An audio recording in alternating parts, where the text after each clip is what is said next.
Hello बच्चों, human reproduction के lecture number 5 में आपका स्वागत है।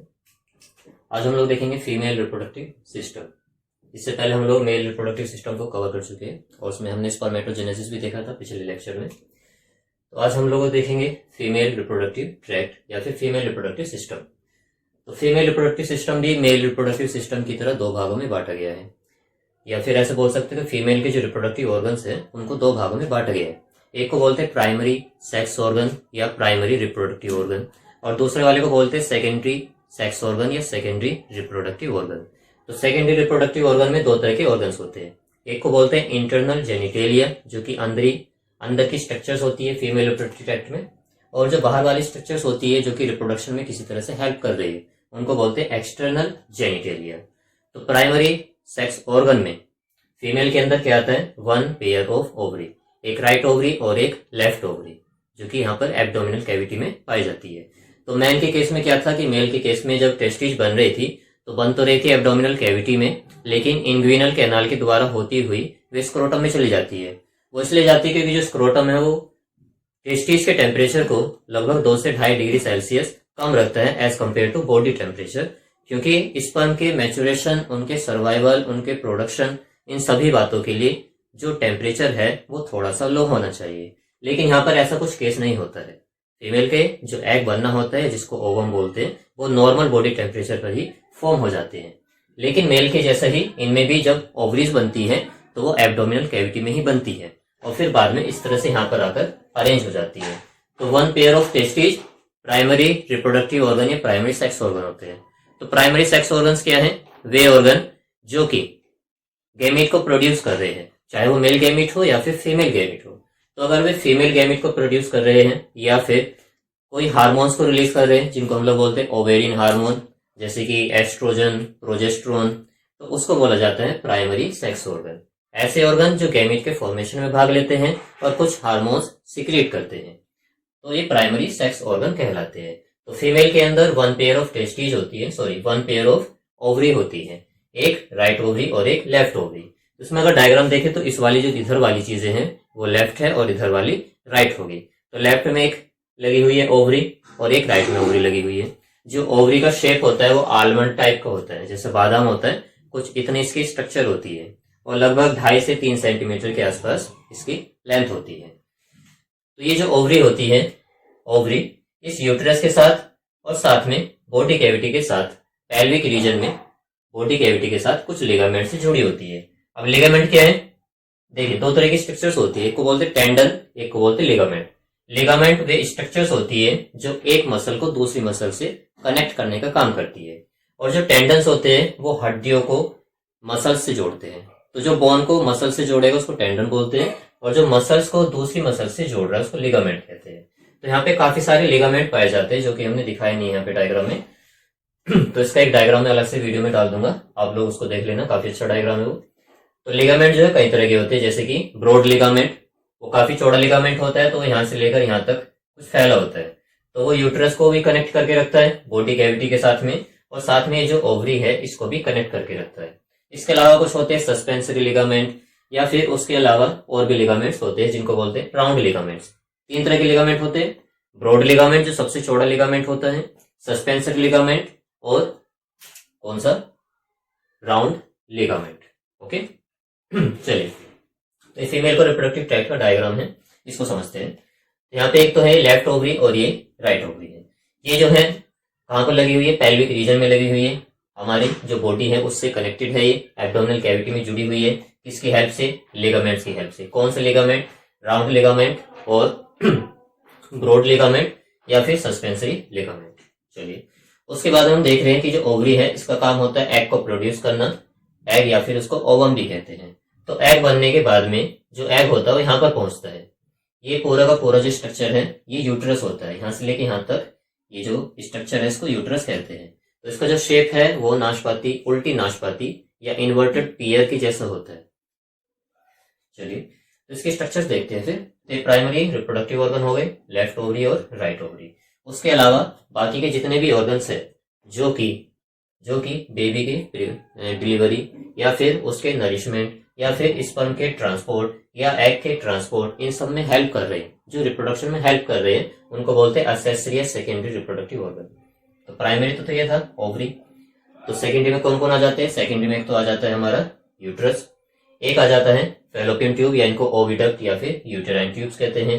इसके अलावा सर्विक्स, वेजाइना और कुछ ऑर्गन्स भी होते हैं जो बाहर की तरफ लगे होते हैं, जिनको एक्सटर्नल जेनिटेलिया कहते हैं। तो उसके अंदर एक तो आ जाता है मॉन्स प्यूबिस। तो मॉन्स प्यूबिस जो होता है ये वेजाइना के थोड़ा ऊपर की तरफ हेयर्स होते हैं इसके ऊपर, और अंदर की तरफ एडिपोज टिश्यू जमा रहते हैं, थोड़ा सा कुशन लाइक स्ट्रक्चर होती है। उसके अलावा जो वेजाइना होती है उसके दोनों तरफ कुछ लिप्स लाइक स्ट्रक्चर्स होती है, जिनको बोलते हैं लेबिया मेजोरा।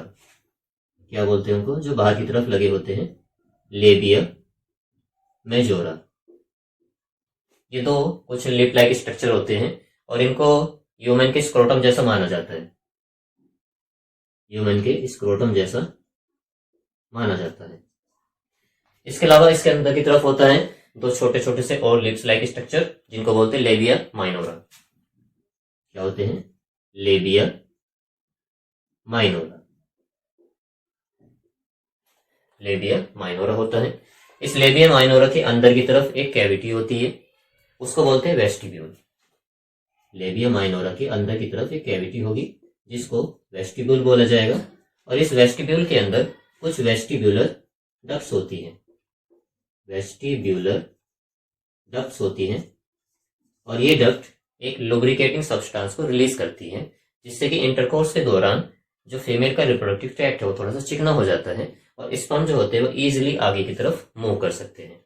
इसको हम बाद में डिस्कस करेंगे, ये सब एक्सटर्नल जेनिटेलिया में आ जाते हैं। इसके अलावा एक क्लाइटोरिस भी होता है, तो उस क्लाइटोरिस का भी आपको ध्यान रखना है। क्वेश्चन ऐसे भी बन सकता है कि which organ of female is analogous to the human penis, to the male penis, यानी कि मेल में जो पेनिस पाया जा रहा है, तो फीमेल के अंदर ऐसा कौन सा ऑर्गन है जो पेनिस के लगभग समतुल्य है? तो वो क्या होता है? क्लाइटोरिस। ये किसके समतुल्य होता है? पेनिस के। छोटी सी 2 सेंटीमीटर के आसपास की स्ट्रक्चर होती है, और ये बहुत ही ज्यादा सेंसिटिव होती है क्योंकि इसमें बहुत सारी नर्व एंडिंग्स होती है, तो ये इंटरकोर्स के दौरान बहुत ज्यादा सेंसिटिव हो जाती है क्लाइटोरिस। चलिए तो डायग्राम देखते हैं। ओवरीज हमने देख ली। अब यहाँ पे ओवरी के बाद में क्या है? ये होती है फैलोपियन ट्यूब, यहाँ से लेके यहाँ तक, और इसमें भी ये वाली। तो 2 फैलोपियन ट्यूब होती है, 2 ओवरी होती है। अब फैलोपियन ट्यूब में क्या है? आगे की तरफ कुछ ऐसी फिंगर लाइक स्ट्रक्चर्स है, ऐसी स्ट्रक्चर्स। तो ये क्या करती है कि मानिए इनका काम कुछ ऐसा होता है कि ये हो गया ओवरी और ये हो गई फिमरी। फिमरी क्या होती है? फिंगर लाइक स्ट्रक्चर्स, जो कि किससे निकली हुई है? फैलोपियन ट्यूब से आगे की तरफ निकली हुई है। तो फिमरी जो होती है ओवुलेशन के टाइम पे, ओवुलेशन बोलते हैं release of the ovum from the ovary, ovary के द्वारा ओवम का रिलीज होना, जो कि 14 डे ऑफ साइकिल में होता है, मेंस्ट्रुअल साइकिल के, उसको बोलते हैं ओवुलेशन। तो ओवुलेशन जब होगा तो जो फिमरी होती है वो कुछ इस तरह से मूवमेंट करती है, इस तरह से कुछ मूवमेंट करेगी इसके ऊपर, ओवरी के ऊपर, जिससे धीरे धीरे जो एग या फिर ओवम है वो धीरे धीरे ओवरी से निकलेगा और फैलोपियन ट्यूब के अंदर एंटर कर जाएगा। तो फैलोपियन ट्यूब का काम होता है ओवम या फिर एग को कैप्चर करना। अब कभी कभी ऐसा भी हो जाता है कि जो एग होता है वो बाय चांस ये फिमरी पकड़ नहीं पाती है, तो वो बॉडी कैविटी में चला जाता है, और मान लीजिए स्पर्म आ रहा है और वो भी इसको क्रॉस करके ओवरी में ना गया और वो भी बॉडी कैविटी में चला गया, तो दोनों का वहां पर फर्टिलाइजेशन हो सकता है। और ऐसी प्रेगनेंसी को बोलते हैं एक्टोपिक प्रेगनेंसी। ऐसी प्रेगनेंसी जो कि यूट्रस के अलावा किसी और बॉडी पार्ट में हो रही हो, उसको एक्टोपिक प्रेगनेंसी कहते हैं। अब वो बॉडी कैविटी में भी हो सकती है, बॉडी कैविटी में, एब्डोमिनल कैविटी में, या फिर वो कभी कभी फैलोपियन ट्यूब में भी हो जाती है, या फिर ओवरी में भी हो सकती है। तो इस तरह की जितनी भी एक्टोपिक प्रेगनेंसी होती है वो ज्यादा खतरनाक होती है, बच्चे के लिए भी और माँ के लिए भी, तो उसको सर्जरी करके ठीक करना होता है। चलिए, तो ये फैलोपियन ट्यूब है, या फिर इनके दूसरे नाम भी ध्यान रखने हैं, फैलोपियन ट्यूब या फिर ओविडक्ट या फिर यूटेराइन ट्यूब। इसके 3 पार्ट्स हैं। एक तो है इन्फंडिबुलम, जो कि आगे की तरफ फिमरी स्ट्रक्चर्स बना रहा है। इसके आगे की तरफ थोड़ा सा एक फूला हुआ हिस्सा होता है जिसको बोलते हैं एम्प्यूला। एम्प्यूला के आगे की तरफ थोड़ी सी जो ट्यूब होती है वो नैरो हो जाती है, इसको बोलते हैं इस्थमस।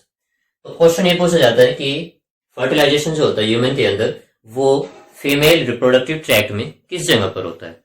फर्टिलाइजेशन का मतलब है कि जहां पर स्पर्म और एग आपस में फ्यूज करेंगे और जाइगोट का फॉर्मेशन करेंगे, तो वो कहां पे होता है? इस्थमस और एम्पुला जंक्शन, यानी कि इन दोनों के बीच का जो जंक्शन है, ये वाला पोर्शन, इनके बीच में कहीं पर क्या होगा, फर्टिलाइजेशन होता है। चलिए, इन सभी स्ट्रक्चर्स को मिला के हम क्या बोलते हैं, फेलोपियन ट्यूब या ओविडक्ट या फिर यूटेराइन ट्यूब। तो इनकी जो लेंथ होती है वो लगभग 10 सेंटीमीटर के आसपास होती है और 0.9 सेंटीमीटर का इनका डायमीटर होता है, तो काफी बारीक होती है। तो यहाँ से एग आएगा और एग चलता चलता चलता चलता यहाँ पर एम्पिलस से थोड़ा सा आगे की तरफ रुक जाता है और रुककर वो लगभग 24 या फिर 48 घंटे तक वेट करता है।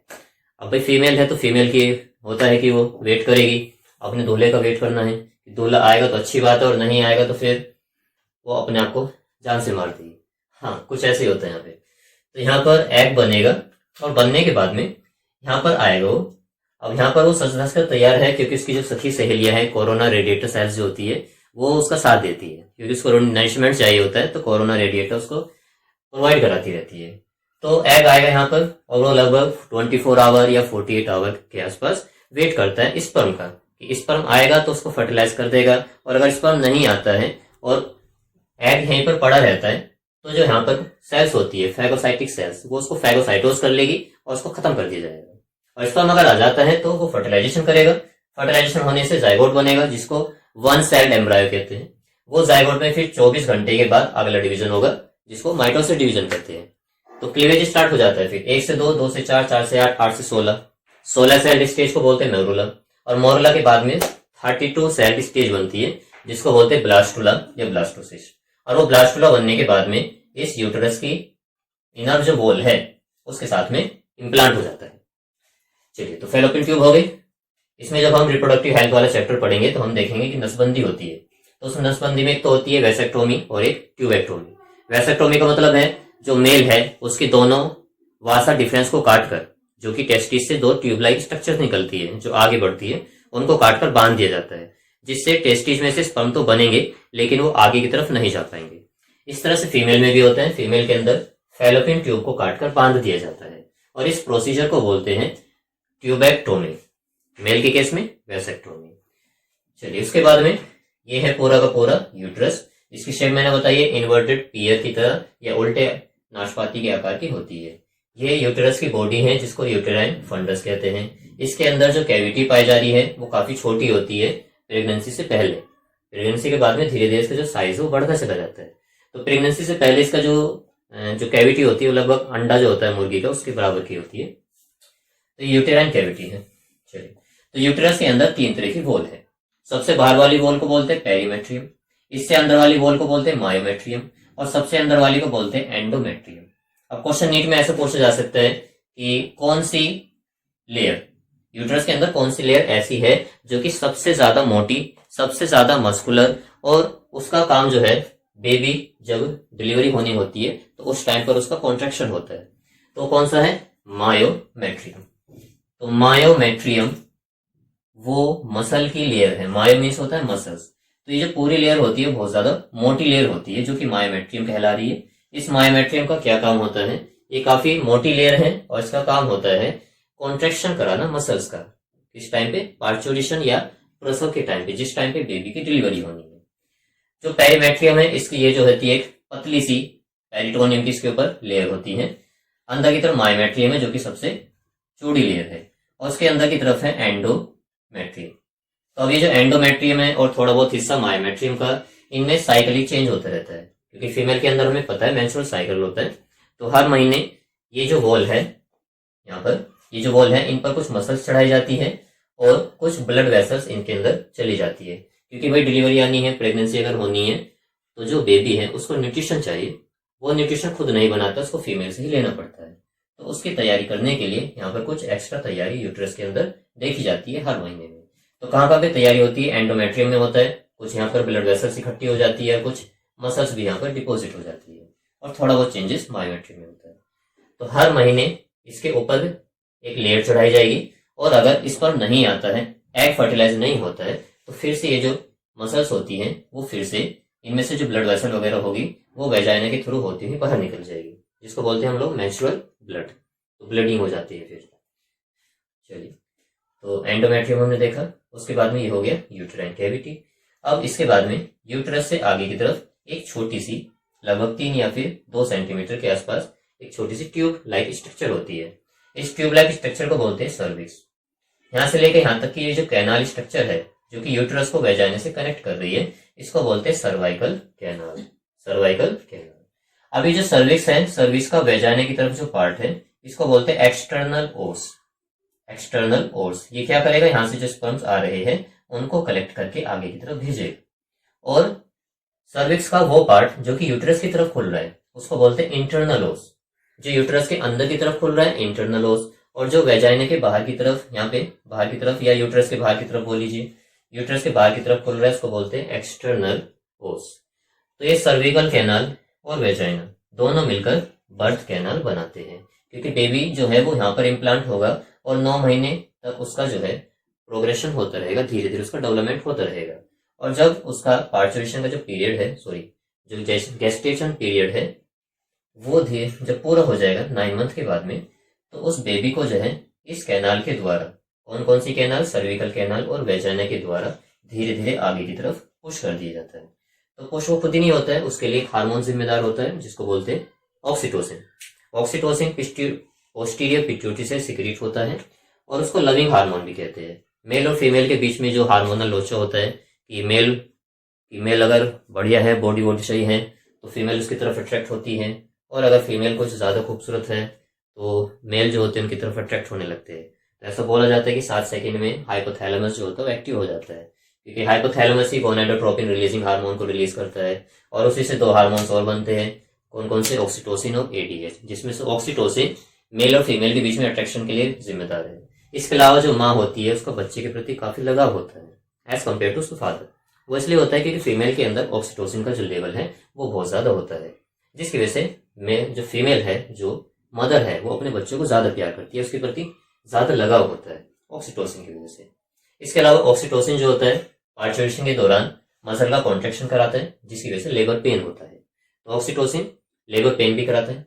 साथ में जो मेमोरी ग्लैंड के अंदर, फीमेल के अंदर जो ब्रेस्ट है, जो मेमोरी ग्लैंड है, जब डिलीवरी हो जाती है तो उस टाइम पर ऑक्सीटोसिन का काम होता है मिल्क को इजेक्ट कराना, यानी कि मिल्क को बॉडी से बाहर लाना, मेमोरी ग्लैंड से बाहर लाना। बनाने का काम प्रोलैक्टिन हार्मोन करता है, लेकिन जो ऑक्सीटोसिन है उसको बाहर लेकर आएगा। चलिए, तो ये हमने देख लिया सर्विक्स। उसके बाद में होती है वेजाइना। तो अब ये जो है वेजाइना एक ट्यूब लाइक स्ट्रक्चर होती है।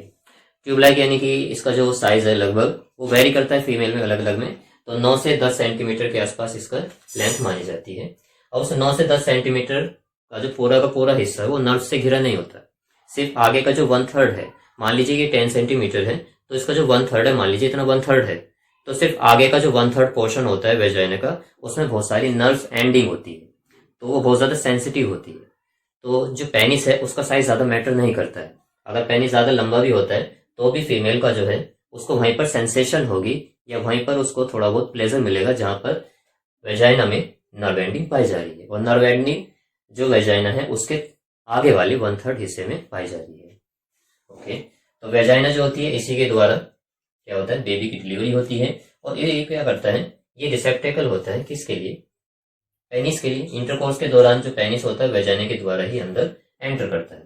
स्पर्म यहाँ पर आते हैं और स्पर्म आने के बाद में यहाँ पर डिपॉजिट हो जाते हैं और धीरे धीरे करते करते वो यहाँ तक पहुंच जाते हैं। तो फर्टिलाइजेशन होता है उस टाइम पे, और कहाँ पे होता है, एम्पुला इस्थमस जंक्शन। अब जो वेजाइना है वो एक पतली सी मेम्ब्रेन के द्वारा घिरी रहती है, उसको बोलते हैं हाइमन। जो वेजाइना होती है इसके आगे की तरफ एक लेयर पाई जाती है, थिन लेयर, जिसको बोला जाता है हाइमन। किसी किसी फीमेल में नहीं भी होती है, किसी किसी फीमेल में होती भी है, ज्यादातर ये होती ही है। और अगर नहीं होती है तो इसको सर्जरी के द्वारा अब लगाया जा सकता है। तो हाइमन जो है आखिर इसका काम क्या है, बुक्स में हम लोग पढ़ लेते हैं कि हाइमन वहां पे लिखा हुआ है, कि लोग ये भी समझ लेते हैं कि हाइमन जो होता है सेक्सुअल इंटरकोर्स के दौरान टूट जाता है, तो उसके द्वारा हम पता लगा सकते हैं कि कोई फीमेल जो है उसने पहले सेक्स किया है या फिर नहीं किया है, यानी कि वो वर्जिन है या फिर नहीं वर्जिन है। तो एनसीईआरटी में साफ साफ दिया हुआ है कि अगर हाइमन टूटा हुआ है तो इसका मतलब ये नहीं कि उसने सेक्सुअल इंटरकोर्स पहले किया हुआ है या सेक्स किया हुआ है या फिर वो जो है वर्जिन नहीं है, ऐसा कुछ नहीं। हाइमन जो होती है एक प्रोटेक्टिव लेयर होती है। अब इसने इवोल्यूशन कैसे हुआ है, हमारा जब इवोल्यूशन हो रहा था तो उस टाइम पर हाइमन जो है पतली सी लेयर है। अब इसका क्या क्या है भाई, कुछ ना कुछ हो, अब ये ऑर्गन है हमारी बॉडी में, ये कुछ ना कुछ तो काम कर ही रहा होगा, कोई बेफिजूल का तो यहाँ पर ऑर्गन है नहीं।